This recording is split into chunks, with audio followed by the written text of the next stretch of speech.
In life is not about what you do or what you have today. And this is something everyone who's listening to it pay attention.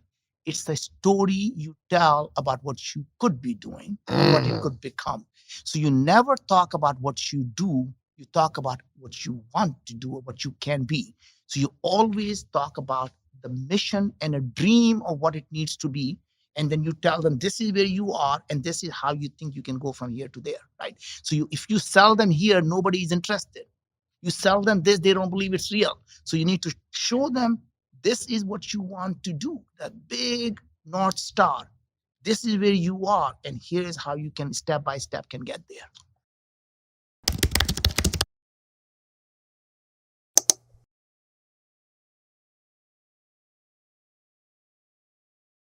Welcome to another edition of the Social Proof Podcast, where we find dope people that do dope stuff, and you are amazing. Again, I was just telling you, you're the most successful person I've ever met and talked to in person. Okay, not just financially. We'll get into that, but the way you raise your children, and your children are all changing the world. Yes, I really feel that, many of us as parents, we believe that we want to leave the better world for our children. And I really think it's just as important to leave the better children for the world. Because at the end of the day, having done so many things in my own life, and I look back and reflect, and I find my biggest source of happiness actually comes from watching the children do the things you wish you could have done, to be able to change the way people look at lives.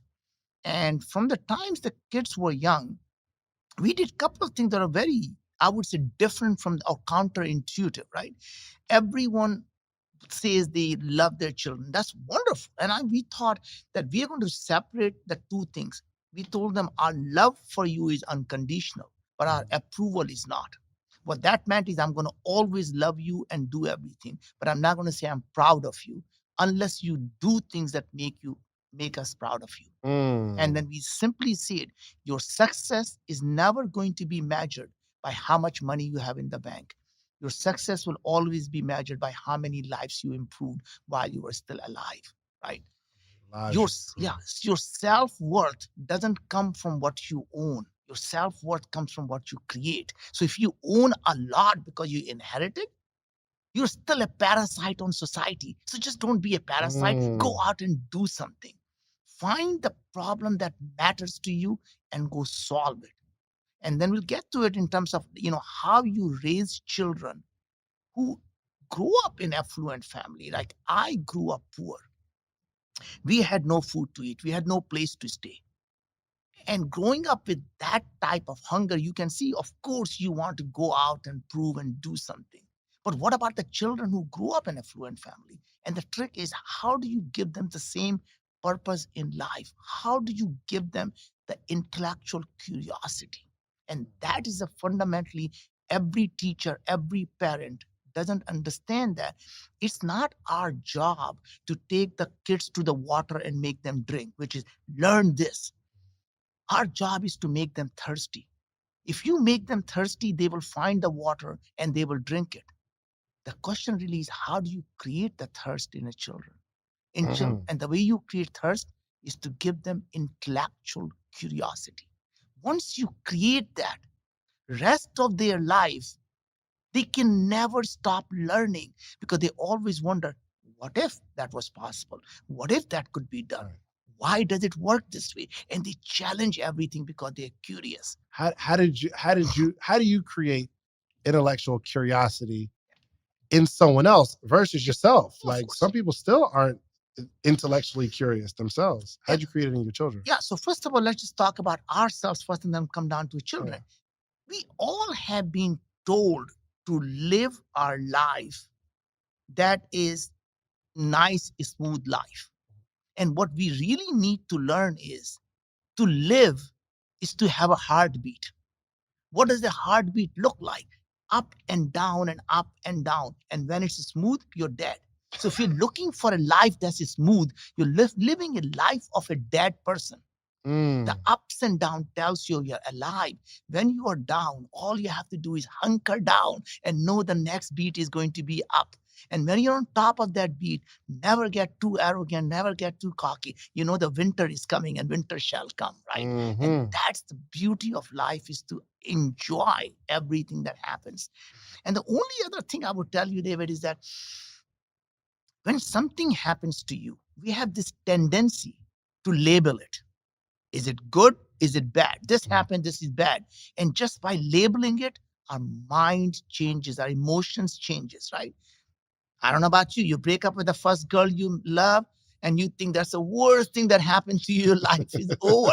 And a decade from now, you look back and say, what a nightmare that could have been. Right. Or even, you get a divorce, you think that's the worst thing. And, you find someone you love and you say, oh my God, what a pleasure. Mm-hmm. Right? Yep. So my point is, when things happen, they may look at that time they are the worst thing.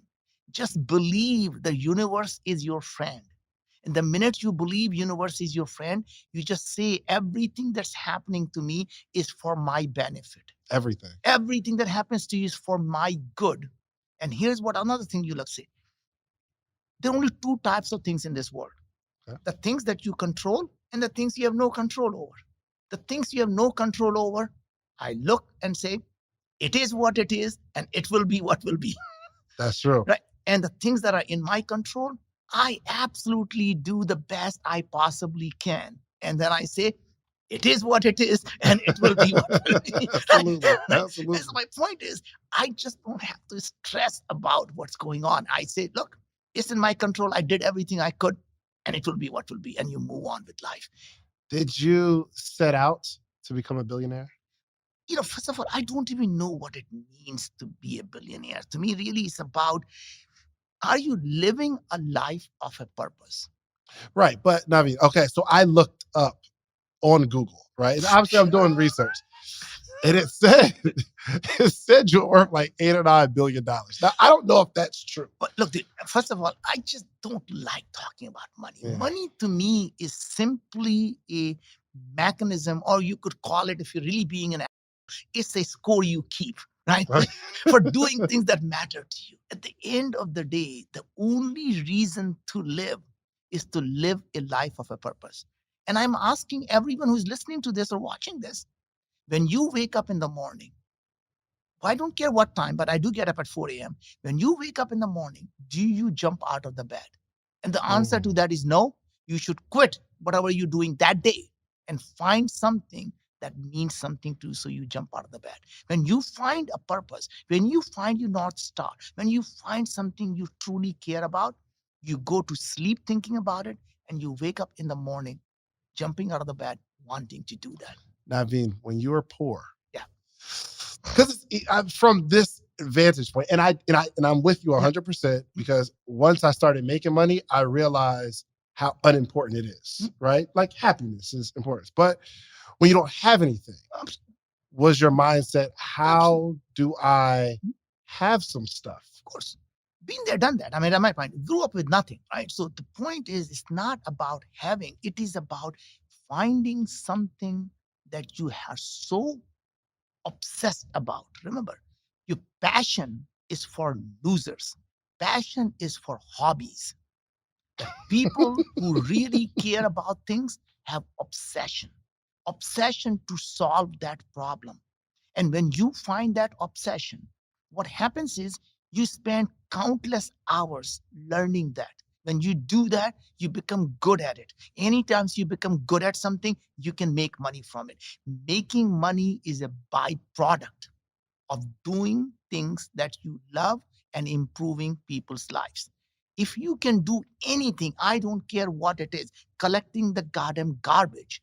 If you improving people's life, you can create a business out of it, right? So if you can find anything that improves million people's life or a billion people's life, you can create 100 billion, $500 billion business. But you don't wake up in the morning and say, I want to make money. What do I do? I want to create $100 million company. What do I do? The answer is sell drugs. I don't know. I mean, the point is, you can't focus on making money. Making money is like having an orgasm. If you focus on it, you're never going to get. You just have to enjoy the process. He's blushing.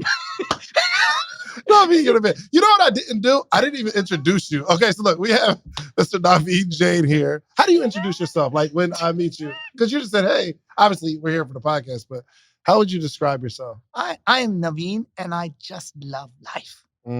This is clear to me right now. You are having a good time. And it's clear, like, it's not about money because you could just hang out and travel the world, but you wake up at 4 in the morning and you're still working. I work 18-hour days, 7 days a week. And that's the beauty because I am not working. This is my retirement. What do you do when you're retired? You only do things that you love doing and you do it for as long as you want. But I have a simple rule. If my life at some day starts to become where my whole day is dedicated to hitting a small ball and putting in the hole, I think I have outlived my life. So if you feel that your life is simply about playing golf, I think you should give somebody a permission to at least get you out of the misery because you have no purpose in life left. Okay, can we talk about this journey to here? First off, last question. I take it you don't like that people label you a billionaire, right? Well, I don't like people labeling Because me. every video it says billionaire Naveen Jain, billionaire. I don't like being labeled anything. Yeah, for right? sure. Because I am not a label. I am a person with a mission. And if you want to label me something, label me a man on the mission, right? And that mission for me today revolves around improving people's health, improving people's life. And we're going to talk about that next. Gotcha. Absolutely. Okay. So I want to get into like the journey on how we got here. Because there are some people now that are excuse me for a second, sir. Cool. They're yeah, do your thing. It's all good. Because I got so many questions. But I know there's some people that are listening today and they still just can't fathom, okay, I want to wake up and do what I love, but the bills are due. And I want to like kind of take people on a journey on how you got to this big thinking. So you grew up poor. Yep. Can you tell me those circumstances a little Well, bit? it is, obviously, I was in India. We had, my dad didn't want to take bribe, and that means there's no money coming in because people don't make money in the salary there. And we just were raised where we didn't have food to eat, we didn't have place to stay, we moved from place to places. But to me, that became the best asset I ever had. How so? Because remember, when you're moving from place to place, the change becomes easy. You no longer are faced by the changes. You get to reinvent yourself every time. The kids, your friends knew that you go to a new town, you can be anything you want. The point is, you get to reinvent every time, and the change no longer worries you. Change becomes your friend. And guess what? Now, I don't care what industry I am in. I don't care who I meet. I'm comfortable in my own skin, right? And that's where you start to learn the best thing you can ever do is to fall in love with yourself. And I don't mean to become self-conceited. I meant not looking for someone else's approval to do the things that you want to do. Sure. And that's the self-love, is when you're not looking for other people's approval, right? And the thing that when you are poor is to surround yourself with people who you want to become. Surround yourself with people who are already doing things you want to do because they encourage you to be better. When you surround yourself with people who actually bring you down and say, you can't do that. You're a brown guy. You can't do that. You can't even speak like them. You have a thick accent, Indian accent. Why would you ever be successful in starting a company? And what I realized was every single thing about me is my asset. So when people say, well, you don't speak proper English, you have this thick accent. And my answer is, and by the way, and that is my strength. And they look at me, it's like, why? And I said, look, if I spoke like everybody else, you could be texting and listening to me and still make a sense of what I'm saying.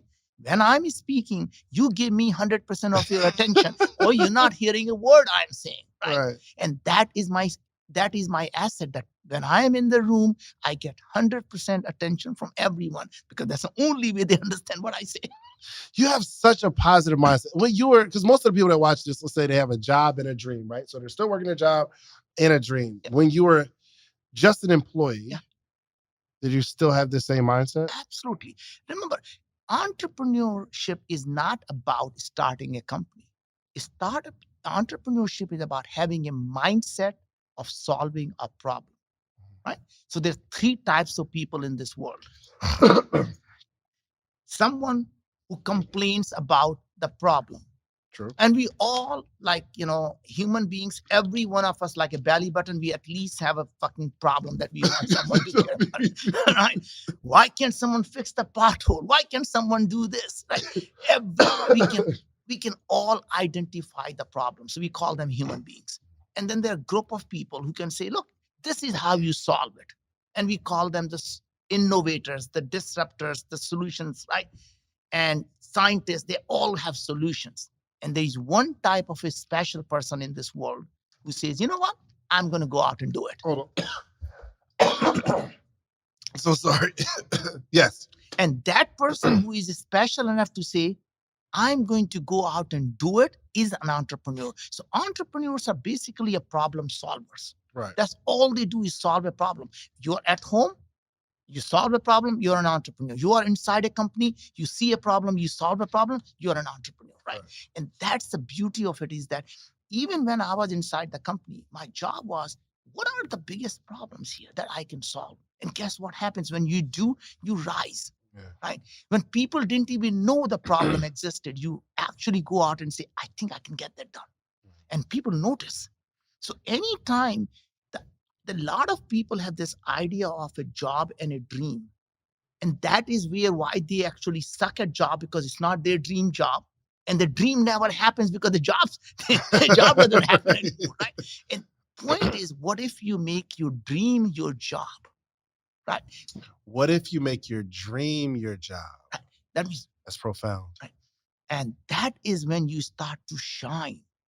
No, to give you an idea, like I went through, obviously, in the beginning when I came to this country, everybody who comes from India, they say, oh, you must be a programmer. I had never seen a computer in my life. But since I was a brown guy, I was a programmer. They say, I can give you a programming job. Great, I'll do the fucking And I realized I would never be good at it, but I can be really good at sales. And the guys looked at me and said, you can't even speak a proper English when you're going to go do sales. Try. That did not work very well. And I said, you know what? I think I have another idea. What's your idea now? I can be a technical person to the salesperson. That means I can help him sell the stuff and let him do all the shit he wants to talk about, the weather and the sports. He can do all that. I can get the job done. I got really good at it. Then I realized I don't need that idiot. I can be the guy who can just start my own company and do that. Listen, if I was going to teach you how to make $1 million, would you give me 10,000? Like if I had a course teach you how to make $1 million a year positive, you're going to make $1 million, would you give me 10,000? Of course you would. It's no brainer, right? So in a calendar year, we make 7 figures with the podcast. But there's 21 things that I extracted from that you're going to need to launch your podcast. But I only got time to give you 3 right now. One is you need a distribution platform. The distribution platform is what you upload your podcast to. That platform sends it to Spotify, Apple, Google Play, so that your supporters can actually listen to your podcast. You're also going to need a microphone. You need a really good microphone so it's crispy audio. And 3, you need an income strategy. This is not necessarily a hobby, unless you're going to make it a hobby. But I can teach you how I made the 7 figures with these 21 things. Now, the good news is you don't have to give me 10,000. My ebook is only $37, okay? So listen, go to podcastebook.com and get the 21 things that you need. And I can explain it in detail, all the things that you need, okay? I can help the salesperson. And you're like, I don't need that guy. I could just own a company, then hire the salesperson. That's my point. I'm thinking that white guy is only there to make himself look good. I don't need that guy. Okay. So you start your own company. What was your first idea where you're just a full-time entrepreneur? Yeah.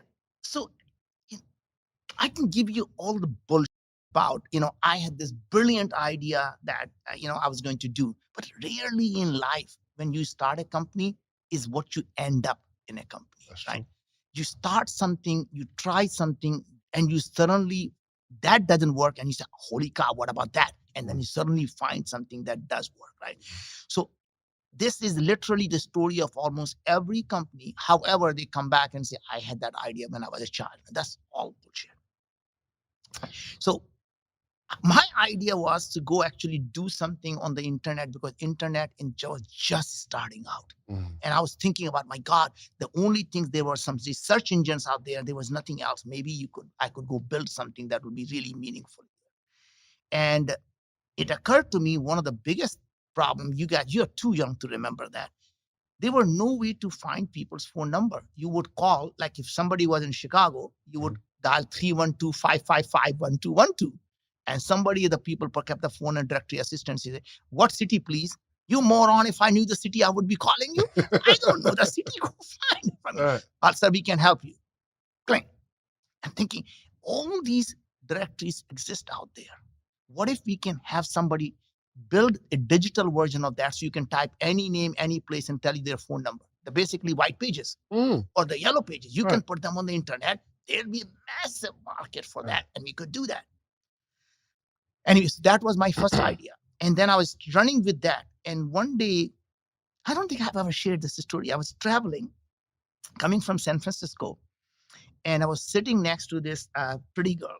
And pretty girl sitting, which you're traveling, you talk to her.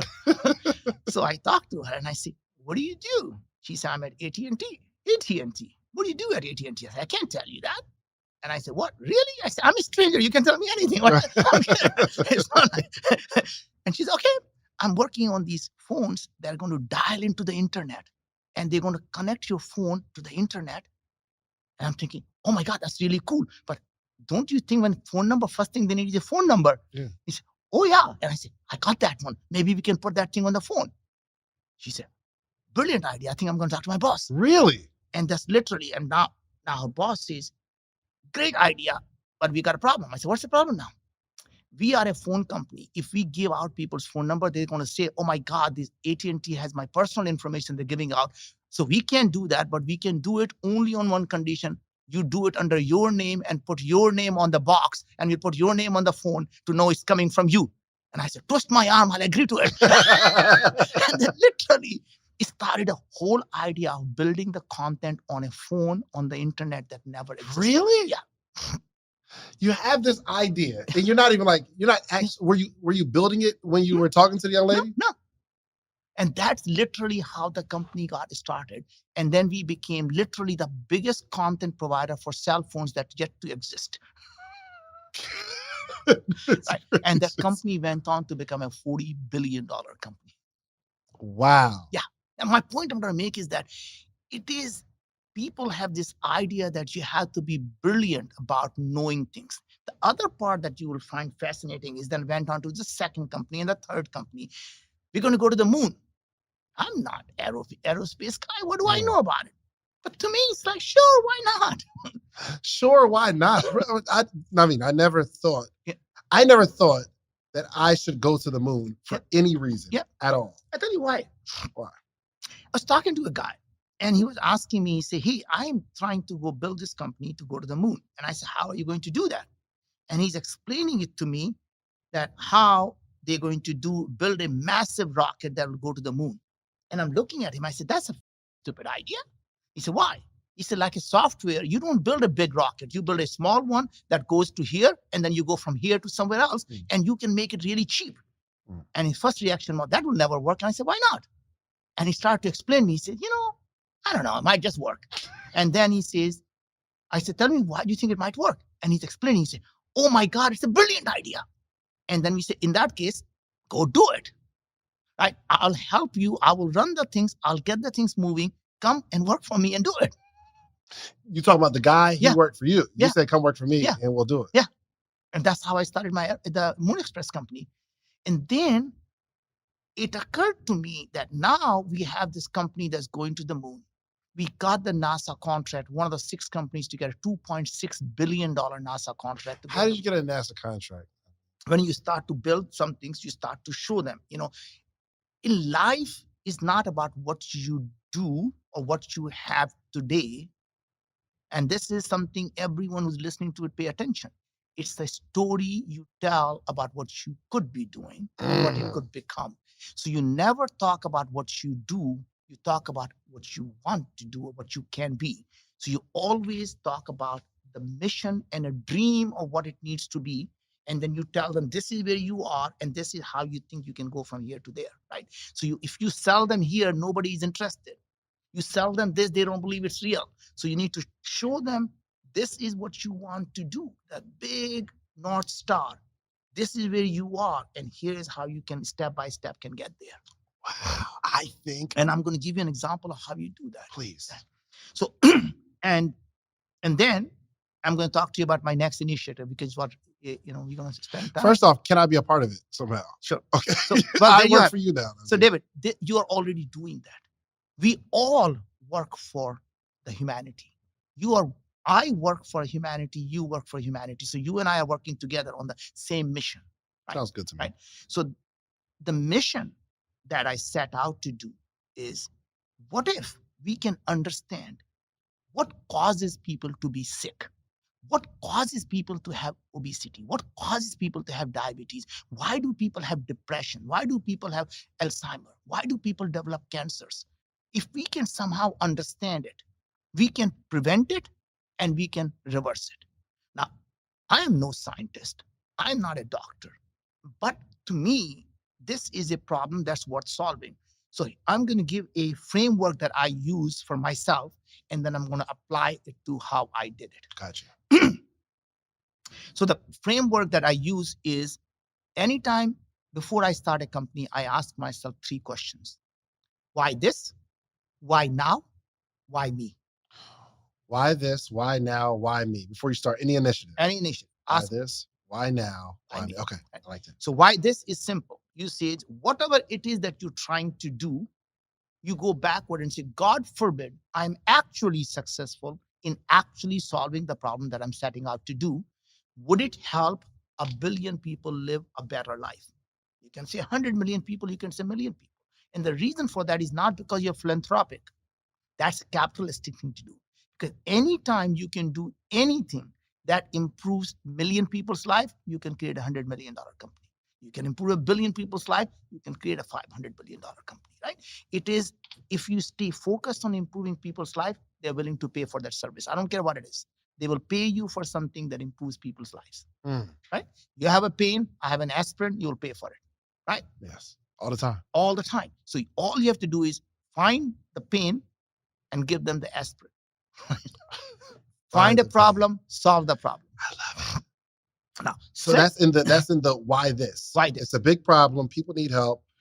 This is why we're going to do it. That's right. Got it. And by the way, as I come back to tell you, it's easier to solve a big problem than to solve a smaller problem.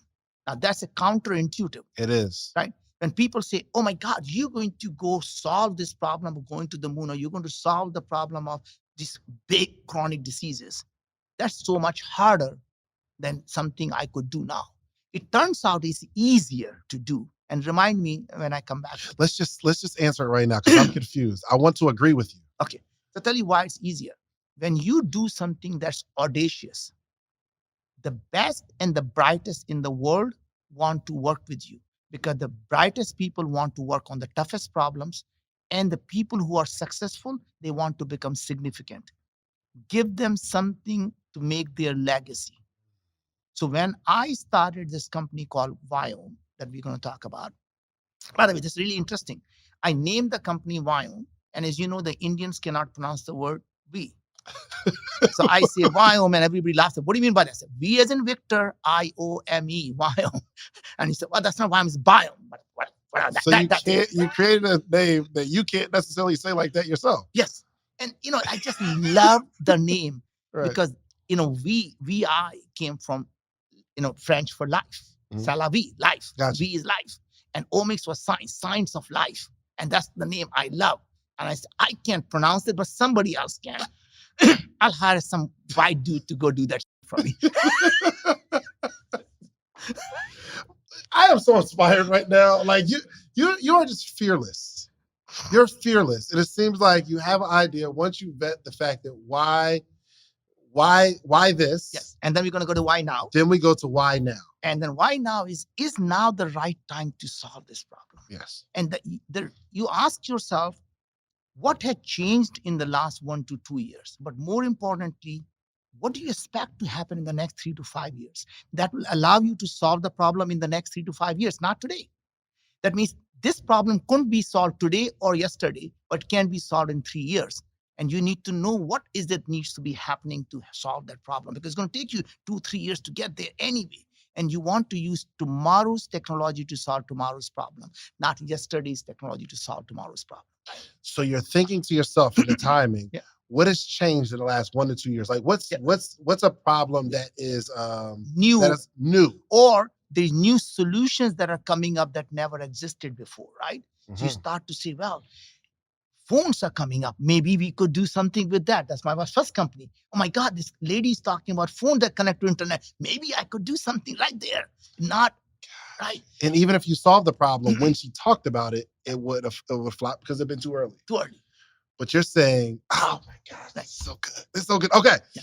Yes. Okay. Keep going. So now, and so you ask yourself, what had changed in the last 1 to 2 years? What do you expect? And this is the thing you were talking to me about, was what problems have to be solved to solve this big problem. So this is a big problem. What are the steps that need to happen to get to solve this problem? And let me give you 2 examples of that. Let me go back to the space, since you asked me, right? I want to live on Venus. Great. You don't say, that's not going to work. You never ask yourself how you're going to do that. You never say it is never going to work. You simply say, what has to be done for us to live on Venus? Well, okay, we have to be able to leave the Earth gravity and to be able to get, when there is no gravity, and the end of the Earth orbit. Okay, so that's one problem. We have to be able to go from Earth orbit all the way to Venus. Okay, then you have to be able to land on the Venus. Okay, then you have to be able to live on the Venus, right? That's it. There's 4 problems that need to be solved. And you start to say, okay, leaving Earth orbit, rockets, we have them. They already do that work. Problem solved. Going from here to Venus, well, we have gone from here to Mars. Venus is far, but maybe we can improve a little bit. Maybe the current stuff would work, or maybe we'll have to make some minor changes to it to be able to go there. But that's a pretty doable problem here, because if you're going from Earth to Mars, you can probably go Earth to Venus. Okay? Landing on the Venus. Well, we landed on the Mars 3 different ways. Dropped the ball, we took the crane, we actually did all these different parachutes. Would any of them work? If not, can we modify those things to work on Venus? Okay, that could be done. Right? And then all we have to now worry about, how are you going to live there? And that comes the last part of my puzzle, which is why me? Why me is the most important question you ask yourself, which is, what questions am I asking that are different from what everyone else in the industry is asking?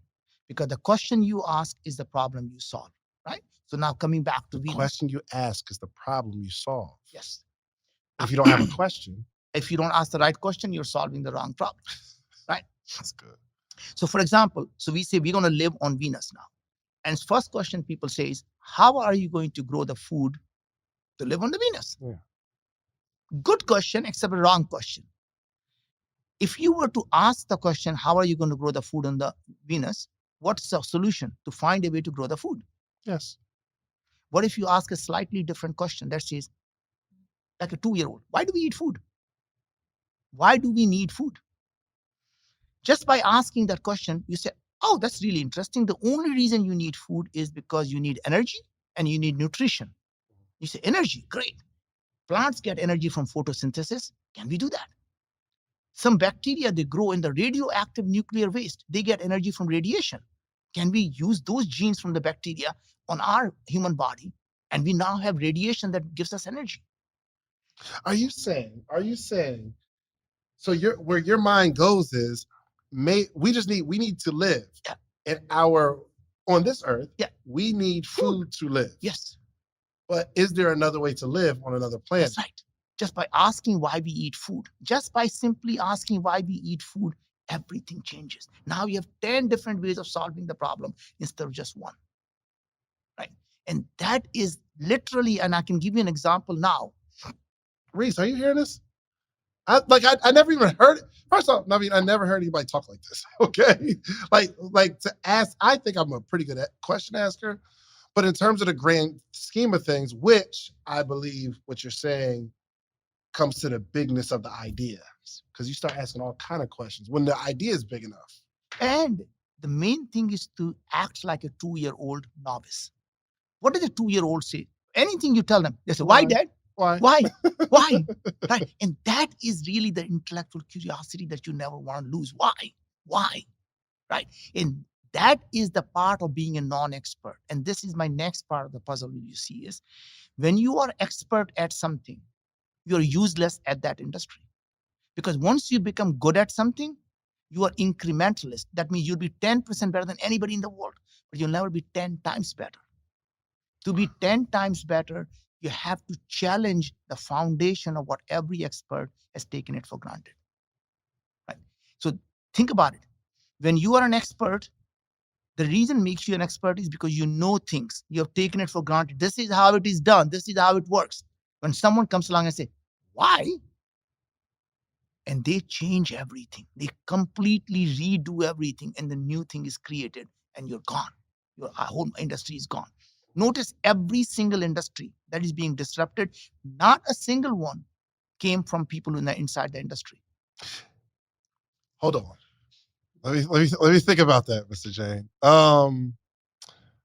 You said every industry that's being disrupted that's today, being disrupted doesn't come from people who are in the industry. Yeah, look at the company in all the people who are going to the space, all the internet guys. There's not Boeing, Lockheed. None of these guys are building the things. Who are building them? SpaceX, Blue Origin, right? Virgin. These are the people who all came from a totally different industry, and they are the one disrupting. It used to be you take a rocket, you throw it up, and it's gone, one-way ticket. Someone wakes up and saying, that thing, why can't we just bring it down and we'll reuse it again? Really? And they did that, right? Point is, it is someone saying, that thing is wasted. I think that we can reuse the thing and just bring it back. Right. And the people in it are saying, this is how it goes. We've done enough research to find out this is how it goes. That's right. But then Naveen Jain comes and says. But that point is, you do this in every industry. Hotel industry was disrupted by Airbnb. Somebody from outside, somebody says, why can't we just rent our homes? Taxi industry, Uber came along, disrupted that.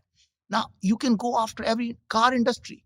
Nobody built the electric car. Elon came along and said, let's build the electric car. Right? Yeah, because Elon wasn't building regular cars before. No, he wasn't building any cars. He had no idea. You know what he was doing? He was running classified ads in Zip2, and he ran a payment thing on PayPal. He had no idea how to do it. But that is literally what it takes to someone to go out and say, why can't we do it? I want to invite you to pick my brain. Mine too. Mine too. Yours too? Mine too. Yours too. Okay, you guys. We are so excited because we just dropped our newest podcast series called the Brain Picker Podcast. David. Oh, it's going down. You get to pick our brain. You have a business idea, a concept. You're stuck. You can't get off the ground. You need the advice of seasoned, experienced entrepreneurs. Not only entrepreneurs that are practitioners, but we got a lot of people that we've been coaching all over the last decade. All over the globe. They got receipts. Not just that, you never know where your next investor might be hanging out. And the word on the street is, we got all the connections. That's a big fact. We got all the connections. So if you want to sit down with us and pick our brains. In front of our audience. And we're letting you pick our brains. We won't even talk bad about you for doing it in front of our audience, bringing your business maximum exposure. Find the link somewhere around here, wherever you see it. It's there. And apply right now to pick our brain. Let's go. Let's go. Let's get it. Let's get it. Right. Wow. And anyway, coming back to it now, on our current initiative on Wyoming in healthcare about preventing and reversing chronic diseases. Now let's apply the framework. Why this? Why this was very simple. I said, what if we can understand, prevent, and reverse chronic diseases, including cancer and aging? Right? Would it help 1 billion people live a better life? The answer is 7.4 billion people. Every one of us is going to suffer through that. And by the way, cancer, aging, every one of us knows we're going to have it in our lifetime. So 7.4 billion people. Great. That's a great idea. I'm sorry, real quick.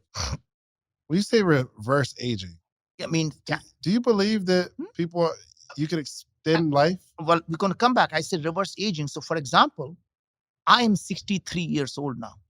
My biological age is now down to 50. That means I am 13 years younger than my chronological age. So I'm not reversing aging. When I'm 70, my hope is my biological age comes down to 40. How are we calculating this? How are we calculating? So basically, what you do is understand. So I'm going to come back and describe to you how we do that, right? So let me just come in a framework and then I'm going to talk about Wyoming. Right. So at Wyoming, what we did was we said, look, what questions we can ask that is different from what everyone else is asking.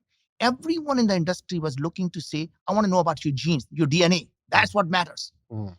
And I am not a scientist, but I do remember my high school biology well. And I thought the DNA never changes. That's what you say. Your DNA is the same when you from the time you're born. And I'm thinking, if you do my DNA test today and I gain 400 pounds, my DNA is the same. I get diabetes, my DNA is the same. I get heart attack, my DNA is the same. And then I die and my DNA is still the same. You can do my DNA test 10 years after I die. It's the same. You can have a DNA of a dinosaur right now, right? Yeah. If DNA can't even tell you you're dead or alive, how will it tell me it is you're healthy or sick? So by looking at DNA, you can't find out anything. Right. Good. So now what do? I don't know anything better. So I go to Khan Academy. What happens to DNA? And it says, well, it converts into a thing called RNA. It's RNA. And I'm reading, it says RNA is what genes, how your genes are expressed is your RNA. Okay. Now, I am now trying to figure out what the hell is going on in my head. Right. I'm thinking, oh my God, I get it now. Every part of our body is made from the same cell. Remember at the beginning, how the life works? Yes. Mom's eggs, dad's sperm makes a single cell called zygote, split. And everything here is come from the same DNA. Yes. If you take my hair, DNA of my hair, my eyes, my skin, my nail, my finger, same DNA. So why don't we have the eyes growing on my fingers and my nails growing on my head? Same DNA. Yes. So what is it happening? Some genes are overexpressed and some are underexpressed, they become eye. There are different genes that are expressed, they become nail. Different genes are expressed, they become skin. Different genes become heart. They all same alphabet. You write a different story. So DNA is like an alphabet. The story you write is your gene expression. The RNA? RNA. Okay, gotcha. So I'm thinking, holy cow, gene expression. We're going to just go measure gene expression. We're going to figure this thing out. Nobody ever told me that not a single company has ever done that. We don't worry about that stuff ever. We said, we'll figure that thing out. Would that solve the problem? The answer was not quite. Now what? It turns out, bro, that we as humans, 99% of all the genes in our body don't come from our mom and dad. No. 99%. They come from these microbiome that 100 trillion of them, they live inside our gut, in our mouth, in our nose, ears, everywhere. These tiny, tiny organisms, 39 trillion of them are in our gut alone. Right. And so basically we are a walking, talking ecosystem. And they are not a parasite on us. We co-evolve together and we outsource our functions to them because otherwise we would be a very complex body. Right. So what happened was these organisms have been around for 3.5 billion years ago before we came along. Remember, amoeba, bacteria, viruses, phages, these things are all over. In fact, every time we breathe, billions of them we're breathing and billions of them we're exhaling. Wow. Every time we poop, billions of them we are throwing them out. Wow. Now, you could argue that these organisms actually created humans to carry them around.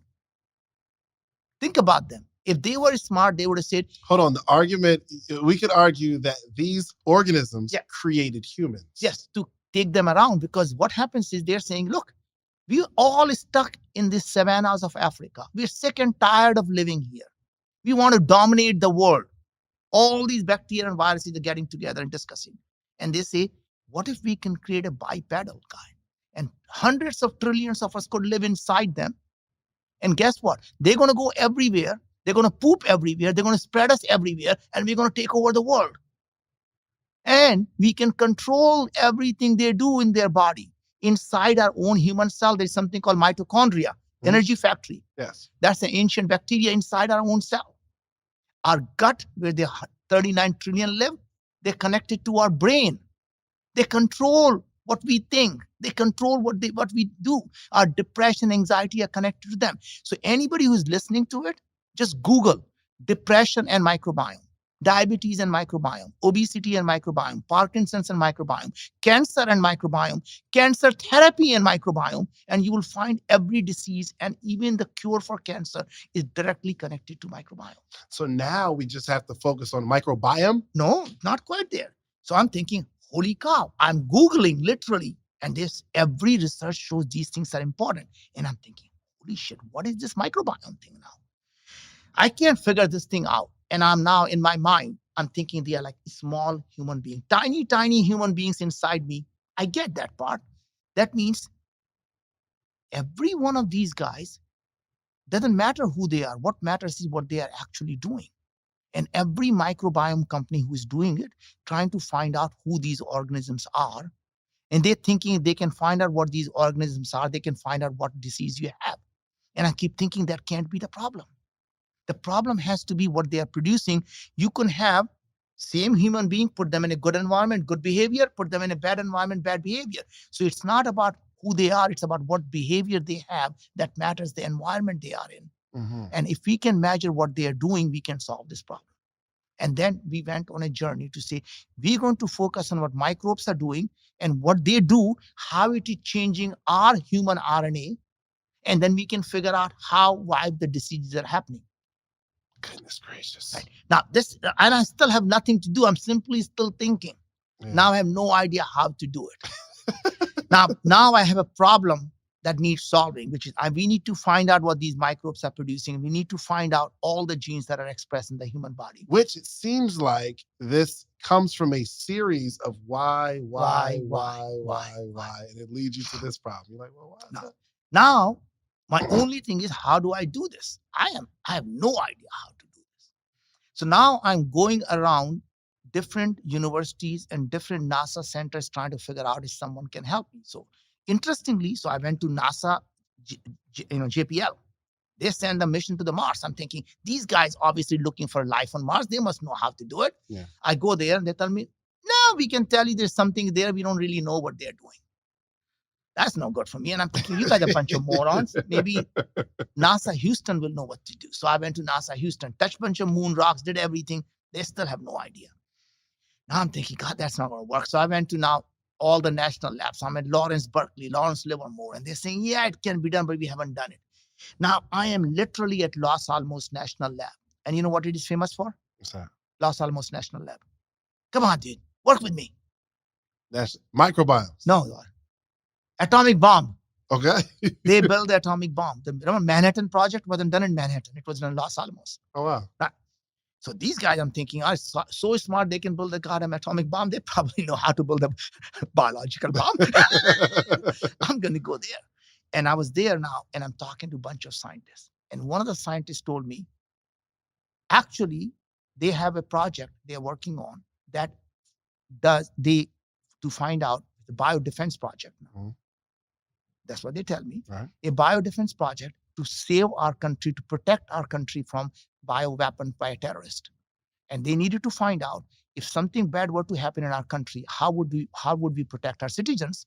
So they needed to find out if something happened, what is it they are producing so they can create antidote for it. Mm-hmm. So they built this whole technology. I managed to convince them to give me an exclusive license to this, and I started bio.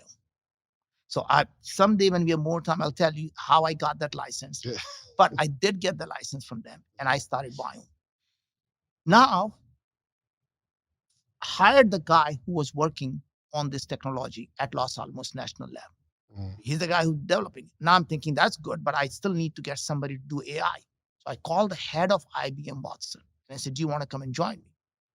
And he looks at me, seriously, join what? And I say, we're going to solve this problem. We're going to get rid of the chronic diseases from the planet. And he's like, Really? And I said, I have the topmost RNA guy in my team. And he says, okay, but I make $1.2 million salary. And I said, great, I can give you 100K salary. And he said, I'll join you. What? Yeah. He said, I want to solve this problem. I want to work on solving this problem because this is so big. That will be my legacy that I leave behind. And you did nothing but sell the idea. Sell the idea. And guess what happened? Now we have the global head of R&D from GSK joining us to do the same thing. The reason was the idea was big enough for these guys to say, what if this crazy guy actually ends up solving it? Wouldn't that be the problem that I want to be involved in, right? Now, 6 years later, here's what we did. So we thought, how do we go get all this thing to work? So we say, what if we build a product that is so easy to use that every consumer would want to use it? And we built the first test, a Viome gut intelligence, Viome health intelligence. This is all we do. You give us a touch of your stool that gives us all the gut microbiome. 4 drops of your blood, we analyze every gene expression in your body. And this is what we do. Now that we've done that, we tell you, hey, David, this is your biological age. Mm-hmm. This is how old you are biologically. This is your immune health. How well are you protected against cold or flu or, God forbid, the C word? Right? Right. How good is your gut health? How good is your cellular health? How good is now we are adding saliva, by the way, on it. It's called full body intelligence. You're the first person I'm talking about. It's launching in the next 4 weeks. It's called full body intelligence. Your stool, blood, and saliva. And now we give you your oral health, your heart health, your brain health, your cognitive health. And then we just simply don't say, and good luck. And then we say, hey, David, you shouldn't eat broccoli and Brussels sprout because we notice your sulfide production in your gut is too high, causing inflammation. And these foods are very high in sulfate. You're going to be harmed. Even though you think they're healthy, they're actually harming you. Don't eat apple, even though everyone says apple is good for you because you have an apple virus in your gut. Don't eat spinach, which everybody thinks is good because Popeye told them spinach is good for everyone. But Popeye was no scientist. Right. I'm telling you, spinach is harming you because your oxalic acid is not being metabolized, and this is very high in oxalate. Don't take vitamin B3 because everyone tells you it's good for you. I'm telling you, your uric acid production is too high. Vitamin B3 is going to harm you. Don't take turmeric or curcumin, even though everyone thinks it's good for you. Your bile acid production is too high. Don't take it. Wow. But here are the foods you should be eating every day, and here is why. Don't eat these foods, and here is why. Don't take these supplements, but you do need every day 22 milligram of elderberry. You do need 26 milligram of berberine. So we give you every vitamin, mineral, herbs, digestive enzyme, amino acid, probiotic, prebiotic, what you need in what quantity. And then we go a step further. We build the whole robotic compounding pharmacy. We make those capsules for you on demand, only the things that you need and nothing else, and only in the quantity you need, and we ship them off to you. Right? And guess what happens when people do that? It turns out now we have 350,000 samples that we have analyzed. Guess what happened? We can now, people who are doing a test, they tell us they sleep better. They're losing weight. They no longer have depression. They have no anxiety anymore. The energy is better. They have no brain fog. The acne and eczema is gone. We weren't solving those problems. We were simply reducing the inflammation in the body because we realized the chronic inflammation causes chronic diseases. You get rid of inflammation. All these were just the symptoms of inflammation in different people, and they simply go away. When you have eczema, it shows up on his skin because the flame is burning from inside. Right? Dang, it's got a little bit. Yeah. And that's basically your food. That if you feed your body right food, it brings back the homeostasis because it heals itself, right? So what we do is now we've proven and we published the paper that people who take our supplement and food, their diabetes score came down by 30%. Their depression came down by 36%. Their anxiety came down by 32%. And their IBS, stomach ache, constipation, diarrhea, all that shit went down by 40%. Right? Because you had 350,000 people. That's right. And now, So imagine that. So if you are listening to it, think about it. If you don't want to be sick, you do a test, you find out what's going on, what foods are good for you, what foods are bad for you, what supplements you should be taking, what you don't take. Right? Now, when you are sick, you only have one wish, to be healthy. Correct. When you are healthy, you have many wishes. Right. And the point is, the richest person, like Steve Jobs, when he had pancreatic cancer, all he said was, I'll give up all my wealth just to be healthy. Yeah. Couldn't. I lost my own dad to pancreatic cancer. And that was a motivation for me to solve this problem. Wow. Now, here's what's happening, dude. Having done this, all these prevention things, from we learned what is causing people to have cancer. So we actually went to FDA, got the breakthrough device designation to be able to detect stage 1, earliest possible oral cancer, throat cancer. So people who have any history of smoking, chewing tobacco, vaping, or any type of, or you're over 50, you can now find out if you have any sign of cancer. And now we are doing the same thing for colorectal cancer, pancreatic cancer. We're doing for breast cancer, prostate cancer. We're doing it for IBD. So we're going to be able to detect them. And our job is not to detect cancer, to detect pre-cancerous stuff now. So we are working to say, you don't have a cancer yet, but it's pre-cancerous cells already starting to form. You can get rid of them right now. You have colon polyps right now. You don't need to have colon cancer. Your polyps, get them removed right now so you don't become cancerous, right? And here's a guy who had no idea of his science. We are now developing 2 vaccines in partnership with GSK, one for autoimmune disease, one for colorectal cancer. A guy who had no idea about health sciences is disrupting this industry, developing vaccine, diagnosing cancer, preventing these diseases from happening so you can live healthy, because I dreamed that it could be done. I think now, and it comes back to, I can see that it's not something that you're passionate about. You have an obsession. Yes. To solve this problem. To solve this problem. And money, all that kind of stuff. It's a byproduct. That's right. So my goal is to have like a top rated podcast. And I'm not 100% sure. I need a bigger dream. But first of all, you have to ask yourself, it's not about having a top rated podcast. That is actually the wrong way of looking at it. You have to find out, why do you have a podcast? What is it? You want to spread the message. Why are you trying to spread that message? To get people to live better. Yeah. Podcast is a mechanism to get there. It may not be the podcast. Maybe tomorrow it may be the vodcast. Right? You don't know what comes next, because it's a way of thinking. When you say, I'm in a trucking business, and tomorrow people start to have Hyperloop, your business is gone. So if people don't listen to podcasts, are you done? No, you're not done. What you have to say is, I want to be the person who brings the best minds in the world to the audiences so they can benefit from the knowledge, so I can get to do one-on-one, so the billions of people can benefit from the knowledge and the conversation we just had. That is my mission, not the podcast. Today it is a podcast, tomorrow it may be a different media. Today we have this conversation, can we do differently? These are all means to an end. You have to remember why you're doing it and stay true to that mission. Gotcha. So how did you impart this bigness of thought in your children? Yes. So first of all, yeah, and I know you gotta. We need to be. Maybe 10 minutes. We'll wrap up. We need to wrap up in about 7 minutes, so I can go walk up and do my next one. Got it. Go. Gotcha. Yeah. So I think let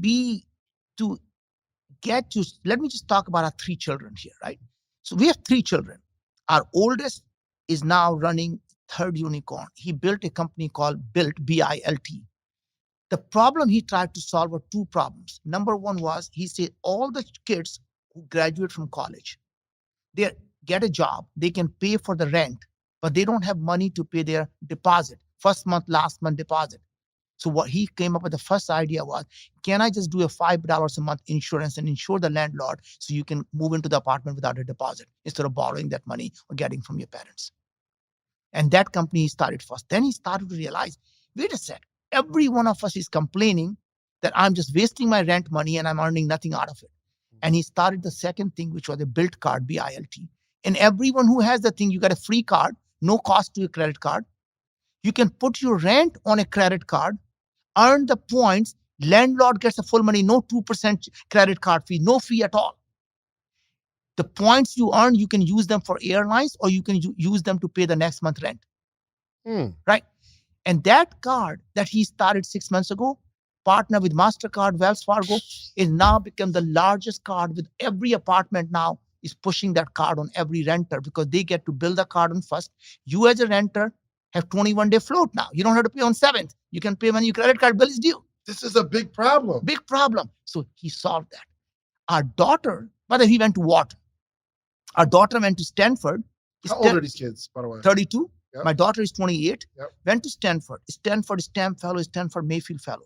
First company she did was she focused on women, removing gender bias in hiring. And she said, women don't get hired. I'm going to solve that problem using AI. Second company she started called Abby, EVVY. E, V as in Victor, V as in Victor, Y as in yellow. She's focusing on women's health. Every single person who's listening to it, if you're a woman, get a test from Abby. And if not, get it from your wife, get it for your daughter. Vaginal microbiome, solving all women's health problems. Not a scientist, not a doctor. Because she sees the dad, if dad can do it, I can do it better. Right? That's how it is. Yeah, it's like you can't come from this household and say, you know, I'm starting a t-shirt line. Like it's like it don't fit. Yeah, my youngest one went to Stanford, Schwarzman scholar, and he's doing a company to actually solve the mortgage problem. Every time you take a mortgage, mortgage gets sold to someone, it gets sold to someone, and they keep sending you new checks to send it to, and they automated the whole thing and said, we take care of the thing, you call us, and we'll take care of where the mortgage needs to go. And he built that, solved that problem. And they all came up with this themselves. They all came up with themselves and all built their own company and all raised their own money. I love it. All right, now I mean, I got to ask one question before we go. Yeah. What do you got to take that? Okay. What do you? And I ask every guest this. Yeah.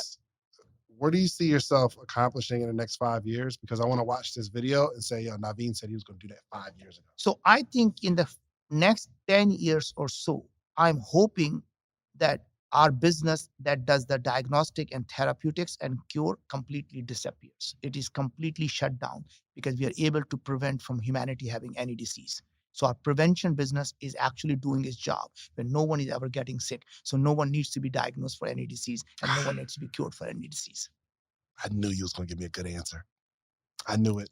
Your goal for your company now in 5 years to not exist because you solved the problem. Last question, I promise. What do you think about grade school? Because I'm thinking about taking my kids out of school. Yeah. So I think, school parents have this idea that education happens in school. School are part of the education. Education starts at home, education ends at home. So you need to make your children learn about things that are different from just learning skills. The idea of schooling used to be that you learn some skills. That is gone now because by the time you graduate, the skill you learned is obsolete. Yeah. So you have to learn to learn. You have to learn to solve problems. You have to be learning to work in a team. All of those things are actually counter to how we teach our children. We teach our children, here is a problem. Here are the 4 answers. If you think 2 of them are right, you're wrong. Only one answer to every problem. And when we grow up, we realize there are many ways of solving the same problem. Yeah. I am in school. I ask my friend, hey, what's the right way of solving this? They think you're cheating. I do the same thing now. The people say you're a great team player. Right? For sure. Point is we're teaching the children all the wrong things. What we need to teach them is about learning and constant curiosity. And every parent, I'm going to just give one thing and then I'm going to finish this. We have this idea that we want our children to suffer the same things we did. Every parent says, oh my God, I grew up things and I did the chores. I did all this and I want my children to learn the value of hard work. So I'm going to go make them work at the gas station.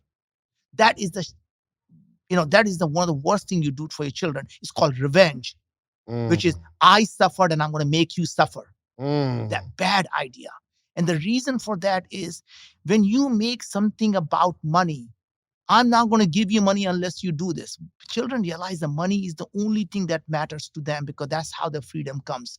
You tell them money is not the objective here. I want you to learn things to be a better citizen of the society. So I told them that, look, I grew up poor. I was at the floor. I worked hard, got to the table. If I make you suffer and bring you down to the table, maybe you're smarter than me, maybe you'll be higher. What if I gave you the platform to rise from the table so you can go to the moon? So instead of having them work for the gas station, our rule was very simple. You need to go learn something. So if you're going to spend the summer, I want you to find one subject that you care about and learn. You want to learn about neuroscience? Go learn about neuroscience. You want to learn about genetics? Go learn about genetics. Or go work at the gas station. You have two choices. I love it. Listen, Naveen, thank you so much, man. This is Thanks a lot, brother. an honor. Listen, man, do yourself a favor. I don't know. How can people get in touch? Sure. By the way, I'm on every social media. You can find me on LinkedIn, Instagram. You can actually email it to me. I'm the easiest person to email, first name, last name at gmail.com. You can find me on naveenjain.com, or you can actually just go to ym.com and find me there. There it is. Make sure you follow them. And I want to interview your kids and all your friends too. So make sure we'll see Naveen's whole family on this podcast. I need to talk to these kids. They sound brilliant. But do yourself a favor. Go get you some social proof, meaning go build something, document how you did it, but then come back to your community and teach somebody else how you do it. That's the only way our community grows. We are out of here. Peace.